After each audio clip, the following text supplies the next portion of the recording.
శ్రీమాత్రే నమః. జ్యోతిష్య జ్ఞానదీపిక ఛానల్కు స్వాగతం. ఈ వీడియోలో చంద్రగ్రహము మరియు కేతుగ్రహం కలిసి అన్ని భావాల్లో ఉంటే ఎటువంటి ఫలితాలు కలుగుతాయి? చంద్రుడు కేతు. చంద్రుడు మనసుకు సంబంధించినటువంటి గ్రహం. అంటే మానసిక భావోద్వేగాలకి, మనసుకి, ఎమోషన్స్కి ఇటువంటి కారకత్వాలు కలిగిన గ్రహం చంద్రుడు. కేతు ఆధ్యాత్మికతకు సంబంధించినటువంటి గ్రహం. అంటే స్పిరిచువల్గా వెళ్తుంది, భక్తి, దాంట్లో ఉండే జ్ఞానము. గురుడు భక్తిని ఇస్తే కేతు జ్ఞానాన్ని ఇస్తాడు. సో జ్ఞానము, అందులో ఉన్న జ్ఞానాన్ని అర్థం చేసుకోవడం, దాని లైఫ్ మీద ఇంప్లిమెంట్ చేయడము, ఇంకా ఏదో తెలుసుకోవాలనే తపన, ఇలాంటివన్నీ కేతుగ్రహ కారకత్వాలు. డిటాచ్మెంట్ కూడా కేతుగ్రహ కారకత్వాలు. డిటాచ్డ్గా ఉండడం. చంద్రుడు ఎమోషనల్తో అటాచ్మెంట్ ఉంటే కేతు డిటాచ్డ్గా ఉంటాడు. కొన్ని సందర్భాల్లో కేతు ఏ ఫ్యామిలీ హౌస్లోనూ ఉన్నాడంటే సెకండ్ హౌస్లో ఫ్యామిలీ నుంచి డిటాచ్డ్గా ఉంటారు, ఎక్కువగా దూరంగా ఉండాల్సి వస్తూ ఉంటుంది. అదే చంద్రుడు ఉంటే ఎప్పుడు అటాచ్డ్గా ఉంటారు. ఒకవేళ దూరంగా ఉన్నా కూడా ఎప్పుడు తలుస్తూ ఉంటారు, ఫ్యామిలీని కలవాలనే కోరిక ఎక్కువ బలంగా ఉండడం. అదే కేతువుకి అయితే డిటాచ్డ్గా ఉంటారు, కొద్దిగా డిఫరెంట్గా ఉంటారు. వాళ్ళు ఎక్కువ ఆధ్యాత్మికత చింతనకు సంబంధించిన జ్ఞానాన్ని పెంచుకోవాలనే ఆలోచనతో ఉంటారు. ఇటువంటి రెండు గ్రహాలు కలిసి ఒకే చోట ఉంటే ఎటువంటి ఫలితాలు కలుగుతాయి? చంద్రుడు కర్కాటకంలో, వృషభంలో, మిథున కన్యలో, సింహరాశిలో మంచి ఫలితాలు ఇస్తుంది. జనరల్గా ఇటువంటి వీటిల్లో బాగా ఉంటుందని చెప్పుకోవచ్చు. కేతువు వృశ్చికము, మేషము, ధనస్సు, మీనరాశుల్లో యోగిస్తుంది. అంతేకాకుండా కేతువు 3, 6, 9, 10, 12, 11, 3, 6, 9, 10, 11, 12 భావాల్లో యోగిస్తూ ఉంటుంది. చాలా మంచి రిజల్ట్స్ ఇస్తుంది కేతువు. ఇలాంటి డిఫరెంట్ అప్రోచ్ నుండి చంద్రుడు కేతువు కలిసి ఉంటే ఎటువంటి వస్తాయి? వీళ్ళు ఆచార సాంప్రదాయాలు బాగా పాటిస్తారు. చంద్రుడు కేతువు కలిసి ఉంటే ఆచార సాంప్రదాయాలు చాలా బాగా పాటిస్తారు. ఎక్కువగా విలువలు ఇస్తారు. ఆచారాలు పాటించాలి, సాంప్రదాయాలు పాటించాలి, భక్తి శ్రద్ధలు ఉండాలి. ఇటువంటి ధర్మాలన్నిటికీ విలువను ఇస్తూ ఉంటారు. అదే కాస్త ఇబ్బందికరంగా ఉండడం, చంద్రుడు నీచపడడం, లేక ఇంకేదైనా ఆ, వేరే విధంగా ఇబ్బందికరంగా ఉంటే ఈ ఆచార సాంప్రదాయ విషయాల్లో మూర్ఖంగా ఉంటారు. కొన్ని సందర్భాల్లో మూఢభక్తి కూడా ఉంటూ ఉంటుంది వీళ్ళకి. ఇటువంటివి చంద్రుడు కేతు కలిసి లగ్నం నుంచి భావాల వరకు ఉంటే ఎటువంటి ఫలితాలు ఇస్తాయి చూస్తే, ఈ ఫలితాలన్నీ ఎక్కువగా మానసికంగా కనిపిస్తూ ఉంటాయి. ఫిజికల్గా వాళ్ళు మనం ఊహించలేం అలాంటి వాళ్ళ అని చెప్పేసి. కానీ మానసికంగా చాలా మెచ్యూర్డ్గా ఉంటుంది వీళ్ళకి. పాజిటివ్ కావచ్చు, నెగిటివ్ కావచ్చు, మానసికంగా ఎక్కువగా ఉంటుంది. ఉదాహరణకి కొన్ని చూద్దాం. చంద్రుడు కేతువు కలిసి లగ్నంలో ఉన్నారనుకోండి, ఎవరికైనా లగ్న భావంలోనే చంద్రుడు కేతువు కలిస్తే మానసికంగా వీళ్ళకి ఆధ్యాత్మిక భావనలు ఎక్కువగా ఉంటాయి. ఎప్పుడు ఏదో జ్ఞానం తెలుసుకోవాలి, ఉపనిషత్తులు చదవాలి, వేదాంగాలు తెలుసుకోవాలి, ఇలాంటి థాట్స్ అన్ని మైండ్లో రన్ అవుతుంటే వాటి గురించి కృషి కూడా చేస్తుంటారు. పైకి చూస్తే నార్మల్గా ఉంటారు, ఫ్యాషన్ బట్టలు వేసుకుంటారు, నార్మల్గా తిరుగుతూ ఉంటారు. వాళ్ళు ఊహించలేము వీళ్ళు ఇంత జ్ఞానం ఉందా వీళ్ళ దగ్గర అనేసి. చాలా జ్ఞానవంతులుగా ఉంటారు చంద్రుడు కేతువుగా లగ్నంలో కలిస్తే. భావోద్వేగాల్ని కూడా నియంత్రించుకోగలుగుతారు. ఎక్కడ మాట్లాడాలి, ఎంత మాట్లాడాలి, ఇలాంటివన్నీ కంట్రోల్‌లో ఉంటాయి. అంటే కేతు అంటే డిటాచ్డ్. చంద్రుడు బాగా ఎమోషన్స్ రెండిటిని బ్యాలెన్స్ చేసుకుంటూ ఉంటుంది. అదే చంద్రుడు, కేతువు లగ్నంలో కనుక పాడైపోతే, అంటే చంద్రుడు నీచబెట్టడం గానీ, లేదంటే శత్రుక్షేత్రాల్లో ఉన్నప్పుడు గానీ, ఏదైనా కేతువుకు ఇబ్బందికరంగా ఉండడం, ఇలాంటివన్నీ ఉన్నప్పుడు భావోద్వేగాల్ని నియంత్రించుకోలేకపోతూ ఉంటారు. చాలా అగ్రెసివ్‌గా ఉంటారు. ఒక్కొక్కసారి ఏవేవో మాట్లాడుతూ ఉంటారు. ఆలస్య వివాహం కూడా ఉంటూ ఉంటుంది. ఎందుకంటే సెవెంత్ హౌస్‌ని చూస్తుంది కదా! అంతేకాకుండా వైవాహిక సమస్యలుంటాయి. వాళ్ళిద్దరికీ మనస్పర్ధలు ఎక్కువగా వస్తూ ఉంటాయి పార్ట్నర్స్‌కి, భాగస్వాముల మధ్య. లగ్నంలో కనుక చంద్రకేతువులు పాడైపోతే. అదే ఫ్యామిలీ అంటే ధనస్థానంలో కనుక సెకండ్ హౌస్‌లో కనుక చంద్రుడు, కేతువు కలిసుంటే సంపాదన బానే ఉంటుంది గానీ, దానిపైన అటాచ్డ్‌గా ఉండరు. నాకింకా సంపాదించాలి, మెటీరియలిస్టిక్ లైఫ్ అనుభవించాలి, నాకంత డబ్బు కావాలి, నేనింకా ల్యాండ్ కొనుక్కుంటాను, కారు కొనుక్కుంటాను. ఇలాంటి మెటీరియలిస్టిక్ లైఫ్‌కి చాలా డిటాచ్డ్‌గా ఉంటారు కేతువు, చంద్రుడు కలిసుంటే. పైకి చూడడానికి అన్ని లగ్జరీస్ కనిపిస్తుంటాయి. పెద్ద బంగ్లా ఉంటుంది, హ్యాపీగా ఉంటుంది లైఫు, ఆస్తులుంటాయి, డబ్బులుంటాయి. కానీ దానిపైన అటాచ్డ్‌గా ఉండరు. జస్ట్ డబ్బులున్నాయి, ఉంటాయి. వచ్చింది దేవుడిచ్చాడు, ఉన్నాయి. దాన్ని సన్మార్గానికి, మంచి పనులకి వాడుతూ ఉంటారనమాట. అలాంటివి చేస్తూ ఉంటారు వీళ్ళు. సెకండ్ హౌస్‌లో కేతువు, చంద్రుడు కలిసుంటే. కుటుంబ బాధ్యతలన్నీ నిర్వర్తిస్తారు కానీ, తామరాకు మీద నీటి బొట్టులాగా ఉంటుందంటే వాటికి అటాచ్ అవ్వరు. అన్ని బాధ్యతలు నిర్వర్తిస్తారు కానీ వాటికి అటాచ్డ్గా ఉండడం కాదు, డిటాచ్డ్గా ఉంటారు. ఏది జరిగినా కూడా ఎమోషనల్గా బ్యాలెన్స్గా ఉంటారని చెప్పుకోవచ్చు. చంద్రుడు కేతు కలిసి సెకండ్ హౌస్లో ఉంటాయి. అదే చంద్రుడు కేతు సెకండ్ హౌస్లో కాస్త ఇబ్బందికరంగా ఉంటే ఆర్థిక సమస్యలు ఎక్కువగా ఉండడం, కుటుంబ సభ్యులతో గొడవలు, కుటుంబ సభ్యుల సమస్యలు, అనారోగ్య సమస్యలు, మాట తీరు సరిగ్గా లేకపోవడం, వాక్కు దోషాలు ఉండడం, ఏదంటే అది మాట్లాడడం, ప్రేలాపనలో మాట్లాడడం, మాటల్లో ఒక నియంత్రణ లేకపోవడం, ఎక్కడ ఏది మాట్లాడాలి, పెద్దవాళ్ళతో ఎలా మాట్లాడాలి, చిన్నవాళ్ళతో ఎలా మాట్లాడాలి, గురువు స్థానంలో ఉన్న వాళ్ళతో ఎలా మాట్లాడాలి, లేదా మనకంటే కింద స్థాయి వాళ్ళతో ఎలా మాట్లాడాలి, ఈ డిఫరెన్సెస్ మర్చిపోతారు. ఏదంటే అది మాట్లాడడం, లేదా వాక్కు దోషాలు ఉండడం, మాట సరిగ్గా లేకపోవడం, కుటుంబం పైన బాగా ఎమోషనల్గా కనెక్ట్ అయిపోతూ ఉంటారు. కాస్త ఇబ్బందికరంగా ఉంటుంది దానివలన. చంద్రుడు కేతు సెకండ్ హౌస్లో కనుక పాడైపోతాయి. అదే థర్డ్ హౌస్లో చంద్రుడు కేతు ఉంటే కనుక ధైర్య సాహసాలు బాగానే ఉంటాయి. ఎక్కువగా వీళ్ళు తీర్థయాత్రలు వెళ్ళడానికి ఇష్టపడుతూ ఉంటారు. ఏదో చోటికి ఉదాహరణకు ఒక ఊర్లో ఉన్నారు. ఆ దగ్గరలో ఉండే గుళ్ళకి వెళ్తూ ఉంటారు ఎప్పుడు. దాన్ని ఇంట్రెస్ట్ చూపిస్తూ ఉంటారు. పైకి ఏం తెలీదు, మామూలుగా ఉంటారు. కానీ ఎక్కువగా ఇంట్రెస్ట్ అన్నమాట. షార్ట్ జర్నీస్ చేసి ఉదాహరణకి నెల్లూరులోనో ఉన్నారనుకున్న ఎవరైనా తిరుపతి వెళ్దాం అనుకుంటారు. లేదా అటు విజయవాడలో దుర్గ టెంపుల్కి వెళ్దాం అనుకుంటారు. ఈ విధమైనటువంటి ఆలోచనలన్నీ ఉంటాయి వాళ్ళకి. అంతేకాకుండా ప్రవచనాలు ఇవ్వడం లేదా ప్రవచనాలు వినాలన్న ఇంట్రెస్ట్ ఉంటుంది. ఆధ్యాత్మిక రచనలు చేస్తూ ఉంటారు వీళ్ళు. జ్యోతిష్యం పైన కూడా మంచి మక్కువ ఉంటుంది, పట్టు ఉంటుంది వీళ్ళకి. అదే చంద్రుడు కేతు తృతీయంలో ఇబ్బందికరంగా ఉంటే కనిష్ట సోదరులతో ఇబ్బందులు వస్తాయి. చాలా గొడవలు వస్తూ ఉంటాయి. పబ్లిక్ కమ్యూనికేషన్ ఇబ్బందులు అంటే నలుగురు ముందు మాట్లాడలేరు. ఒక్కొక్కసారి ఏం మాట్లాడాలో తెలియక భయపడుతూ ఉంటారు. ఈ విధమైన సమస్యలు వస్తూ ఉంటాయి. అదే చతుర్థ భావంలో కనుక చంద్రుడు కేతు ఉంటే, ఫోర్త్ హౌస్లో చంద్రుడు కేతు ఉంటే చిన్నప్పటి నుంచి, బాల్యం నుంచి ఆధ్యాత్మిక చింత అనేది ఉంటుంది. అంటే చిన్నప్పటి నుంచి అంటే ఎలా అంటే చిన్నప్పుడు శ్లోకాలు పద్యాలు చదవడం, చిన్న చిన్న భక్తి సంబంధించినవి వినడము, రోజు దేవుడికి ప్రేయర్ చేయడము, ప్రార్థన చేయడము, ఇలాంటి చిన్నప్పటి నుంచి కొన్ని హ్యాబిట్స్ అనేవి వాళ్ళకి అలవాటు అవుతూ వస్తాయి. వాళ్ళ ఏజ్ పెరిగే కొద్దీ ఆ హ్యాబిట్స్ని కూడా పెంచుకుంటూ వెళ్తారు. అన్ని విధాలుగా చాలా బాగుంటుంది. చంద్రుడు కేతు ఫోర్త్ హౌస్లో కనుక ఉంటే ఆధ్యాత్మిక పరంగా చాలా బాగుంటుంది. ఉద్యోగంలో ఒకటి డిటాచ్డ్గా ఉంటారు, అటాచ్గా ఉంటారు. ఉద్యోగం చేస్తారు, సంతోషంగా ఉంటారు. కానీ ఏదో గొంతమ్మ కోరికలు ఉండవని చెప్పుకోవచ్చు.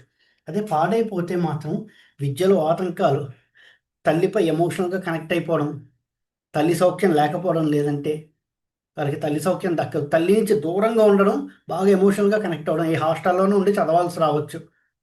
తల్లి మీద బెంగ ఉండడం, అంతేకాకుండా ఆధ్యాత్మిక భావనలు అంతగా వంట పట్టవు. వాళ్ళు కొద్దిగా మూర్ఖంగా ఉంటారని చెప్పుకోవచ్చు.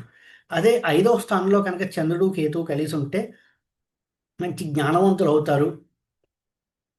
ఒక పుస్తకం చదివారంటే అందులో సారాంశాన్ని అర్థం చేసుకుంటారు.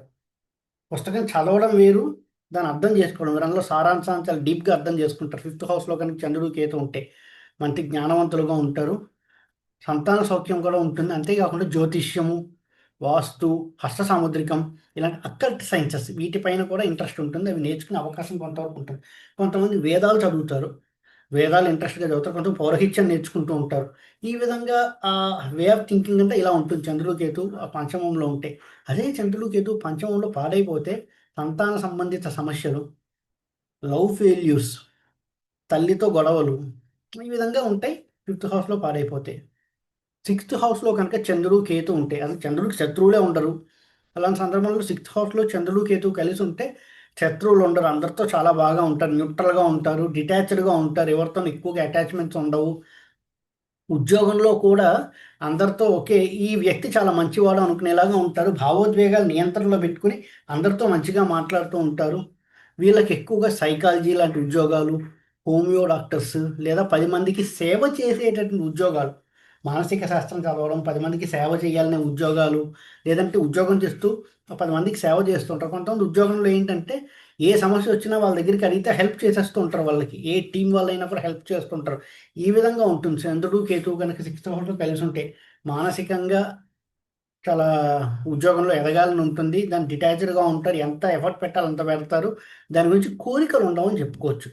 అదే సిక్స్త్ హౌస్‌లో చంద్రుడు, కేతువు పాడైపోతే మాత్రం అక్కడ ఉన్నటువంటి పరిస్థితిని, ప్రతికూల పరిస్థితులను అర్థం చేసుకోలేక శత్రు బాధలతో ఇబ్బంది పడుతూ ఉంటారు కొంతవరకు. శత్రువుల్లా ఉండరు. ఆ బాధలు అనేవి ఫేస్ చేస్తూ ఉంటారు. మాట తోలడం వల్ల కూడా శత్రువులు వచ్చే అవకాశం ఉంటుంది. అనారోగ్య సమస్యలు ఎక్కువగా ఫేస్ చేస్తుంటారు. మానసిక సమస్యలు, డిప్రెషన్, స్ట్రెస్, లంగ్స్ డిజార్డర్స్ ఇలాంటి సమస్యలు ఎక్కువగా ఫేస్ చేస్తూ ఉంటారు. అదే సప్తమంలో కనుక చంద్రుడు కేతు ఉంటే మంచిగా ఉంటే పెళ్ళి అవుతుంది, భాగస్వామిని బాగా అర్థం చేసుకుంటారని చెప్పొచ్చు. పెళ్ళై భాగస్వామి చాలా బాగా అర్థం చేసుకుంటారు. అదే సెవెంత్ హౌస్లో చంద్రుడు కేతు పాడైపోతే అసలు పెళ్ళి అవ్వడమే కష్టము. అయినా కూడా భాగస్వామిని అర్థం చేసుకోలేక ఎప్పుడు గొడవలు, మనస్పర్ధలు, మానసికంగానే కుంగిపోతూ ఉంటారు. మనసులోనే ఉంటుంది ఆ బాధ. ఒక్కొక్కసారి పైకి చెప్పుకోలేకపోతుంటారు, చెప్తుంటారు, చెప్తే గొడవలు అవ్వడం, ఈ విధమైన ఘర్షణ అనేది కలుగుతూ ఉంటుంది ఎక్కువగా. అదే చంద్రుడు కేతువు కనుక కలిసి ఎయిత్ హౌస్లో ఉంటే, అష్టమ భావంలో ఉంటే రీసెర్చ్ చేస్తారు, వేదాలు చదువుతారు, పౌరహిత్యం వాటిపైన ఇంట్రెస్ట్ ఉంటుంది, జ్యోతిష శాస్త్రం చదువుతారు, మెడికల్ పరంగా కూడా రాణిస్తారని చెప్పచ్చు. మానసిక శాస్త్రంలోవేత్తలు అవుతారు, హిప్నటిస్టులు అవుతారు, మానసిక శాస్త్రం చదువుతారు. అంతేకాకుండా ఈ లేటెస్ట్ టెక్నాలజీస్ ఉంటాయి మెడిసిన్లో ఎన్నో, వాటిని ఇంట్రెస్ట్గా చదువుతారు. చంద్రుడు ఆ కేతు కనుక కలిసి అష్టమంలో ఉంటాయి. అది పాడైపోతే చాలా తీవ్రమైన అనారోగ్య సమస్యలు ఫేస్ చేస్తుంటారు. మానసిక సమస్యలు ఉంటాయి. కాస్త ఇబ్బందికరంగానే ఉంటుందని చెప్పుకోవచ్చు. అదే చంద్రుడు, కేతువు కనుక కలిసి నైన్త్ హౌస్‌లో ఉంటే, చంద్రుడు, కేతువు కలిసి నైన్త్ హౌస్‌లో ఉంటే ఆధ్యాత్మిక చింతన చాలా బావుంటుంది. ఎప్పుడూ గుడికెళ్ళాలి, ఏదో ఒక పుస్తకం చదువుతూ ఉండాలి, తీర్థయాత్రలకెళ్ళాలి, ఏదో ఒక డొనేషన్స్ ఇవ్వాలి 10 మందికి. ఇలాంటి ఆలోచనలుంటాయి. విదేశాలకు వెళ్తారు. విదేశాల్లో కూడా ఆచార సాంప్రదాయాలు పాటించాలనే కోరిక బలంగా ఉండడం. అక్కడ ఏదైనా విదేశాల్లో కూడా ఆచార సాంప్రదాయాలకు సంబంధించిన సంఘాలు, గుళ్ళు, గోపురాలు ఇంకేమైనా అలాంటివి ఉంటే కూడా అక్కడెళ్లి జాయిన్ అవ్వడం, వాళ్ళకి సేవలు చేస్తూ ఉండడం అలాంటివన్నీ కనిపిస్తూ ఉంటాయి. చంద్రుడు, కేతు నైన్త్ హౌస్‌లో కనుక ఉంటే. అదే పాడైపోతే ఆచార సాంప్రదాయాల గురించి వితండవాదన చేస్తూ ఉంటారు. మూర్ఖంగా ఉంటారు కొద్దిగా, వితండవాదం చేస్తుంటారు. అలాగే ఎందుకు చేయాలి? అలా చేస్తేనే దేవుడు వరం ఇస్తాడా? ఇలా చేస్తే దేవుడు వరం ఇయ్యడా? అలాంటి వితండవాదనలు ఎక్కువగా చేస్తూ ఉంటారు. అదే 10వ భావంలో కనుక చంద్రుడు, కేతు కలిసి ఉంటే సేవకి సంబంధించినటు వృత్తుల్లో ఉంటారు. సర్వీసెస్ జాబ్స్ ఎక్కువగా ఉంటారు. అంటే ఒకళ్ళకి సర్వీస్ చేసే జాబ్స్. అంతేకాకుండా ఉద్యోగంలో కొలీగ్స్‌కి అందరికి సహాయం చేయాలనే మనస్తత్వం ఉంటుంది. వైద్య వృత్తిలో ఉండే అవకాశం ఉంటుంది. కానీ ఉద్యోగంలో స్టెబిలిటీ ఉండదని చెప్పుకోవచ్చు. తరచుగా ఉద్యోగాలు మారే అవకాశం ఉంటుంది. ఏదో ఒక సందర్భంలో ఉద్యోగం తరచుగా మారుతూ ఉంటారు. అదే పాడైపోతే ఉద్యోగంలో ఇబ్బందులు, తరచూ ఉద్యోగం కోల్పోవడం, ఉద్యోగంలో భావోద్వేగాలు నియంత్రించుకోలేకపోవడం, మేనేజర్స్ దగ్గర వాళ్ళ దగ్గర మాట తోడడం, ఉద్యోగంలో ఇబ్బందులు కొని తెచ్చుకోవడం, ఇలాంటి సమస్యలన్నీ ఉంటే 10థ్ హౌస్‌లో చంద్రుడు, కేతువు గనుక కలిసి ఉంటాయి. అదే లాభస్థానంలో కనుక చంద్రుడు, కేతువు ఉంటే కలిసి ఆర్థిక లాభాలు ఉంటాయి. కానీ దానిపైన ఏవి కోరికలుండవు. ఎలా అంటే మెటీరియలిస్టిక్ లైఫ్ మీద అంతగా అటాచ్ అయ్యి ఉండరు. డిటాచ్ అయ్యి ఉంటారు. డబ్బులుంటాయి. ఓకే. వచ్చింది సంతోషం. అలా ఉంచండి అంటారు. దాన్ని ఏదో సేవకు వాడుతూ ఉంటారు వాళ్ళు. సమాజానికి కాస్త దూరంగా ఉంటారు. 11థ్ హౌస్ అంటే ఏంటి? సొసైటీ. సమాజానికి దూరంగా ఉండడం, ఐసోలేషన్‌గా ఉండడం, ఎక్కువగా ధ్యానం ఇలాంటివి చేస్తూ గడపడము. ఈ విధంగా ఉండే మైండ్‌సెట్ ఎక్కువగా ఉంటుంది. శని ఒంటరితనాన్ని కోరుకుంటాడు. వీడు ఒంటరితనం కాదు. ఇక్కడ సమాజానికి దూరంగా ఉండడం అంటే ధ్యానంలో గడపడము, 10 మంది చుట్టూ ఉన్నా కూడా వాళ్ళతో డిటాచ్డ్‌గా ఉంటూ ఎంత మాట్లాడాలో అంత మాట్లాడుతూ కామ్‌గా ఉంటారని చెప్పుకోవచ్చు ఇక్కడ. ఎక్కువగా ఆధ్యాత్మిక చింతనలో ఉండడం, ఆధ్యాత్మిక విషయాలు మాట్లాడడానికి ఇష్టపడుతూ ఉంటారు. ఒకవేళ 11థ్ హౌస్‌లో చంద్రుడు, కేతు ఉంటే వీళ్ళు ప్రవచనకర్తలుగా కూడా ఉంటారు. అంటే స్టేజ్ ఎక్కి ఆధ్యాత్మిక ప్రవచనాలు ఇస్తూ ఉంటారు. మళ్ళీ కారెక్కి ఇంటికెళ్ళిపోతూ ఉంటారు. ఎక్కువగా 10 మందితో వాళ్ళు మాట్లాడరు. ఇష్టపడరు మాట్లాడడానికి కూడా. సంతోషం అని చెప్పి ఇలా అనేసి వెళ్ళిపోతూ ఉంటారు. ఇక అదే 11థ్ హౌస్‌లో పాడైపోతే సమాజంతో ఇబ్బందులు పొందించుకుంటారు. వీళ్ళకి కొన్ని అభిప్రాయాలుంటాయి. అది సమాజంలో ఉండే అభిప్రాయాలకి ఏకీభవించక ఎక్కువగా ప్రాబ్లమ్స్ తెచ్చుకుంటూ ఉంటారు. మనశ్శాంతి కోల్పోతూ ఉంటారని చెప్పుకోవచ్చు. అదే 12థ్ హౌస్‌లో కనుక చంద్రుడు, కేతువు ఉంటే మంచి జ్ఞానవంతులవుతారు. మోక్ష సాధనకి ప్రయత్నిస్తూ ఉంటారు వీళ్ళు. మానసికంగా మోక్ష సాధనకి ప్రయత్నిస్తూ ఉంటారు.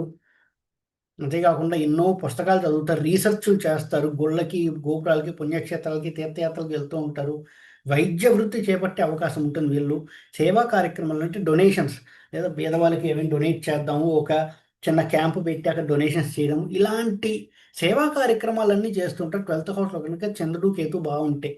అది పాడైపోతే కనుక మానసిక సమస్యలు, భావోద్వేగాలు నియంత్రణలో లేకపోవడం, డిప్రెషన్, నిద్రలేమి, నిద్ర పట్టదు, నిద్ర కోసం మందులు మింగాల్సి రావచ్చు, లంగ్స్ డిజార్డర్స్, ఎప్పుడు హాస్పిటల్స్‌కెళ్ళాల్సి రావచ్చు. ఈ విధమైన సమస్యలన్నీ ఎక్కువగా ఫేస్ చేస్తుంటారు 12వ భావంలో కనుక చంద్రుడు, కేతువు కలిసుంటే. ఈ వీడియో గనుక మీకు నచ్చినట్టయితే లైక్ చేయండి. మీ ఫ్రెండ్స్ అందరితో షేర్ చేయండి. మరిన్ని వీడియో నోటిఫికేషన్స్ కోసం మా ఛానల్ సబ్స్క్రైబ్ చేసుకోండి. ఎవరైతే కన్సల్టేషన్ కోసం రీచ్ అవ్వాలి అనుకుంటున్నారో కింద కనిపిస్తున్న నెంబర్కి వాట్సాప్ ద్వారా నన్ను రీచ్ అయితే కన్సల్టేషన్స్ అన్ని ఆన్లైన్లోనే తీసుకోవడం జరుగుతుంది. ఓం నమో నారాయణ.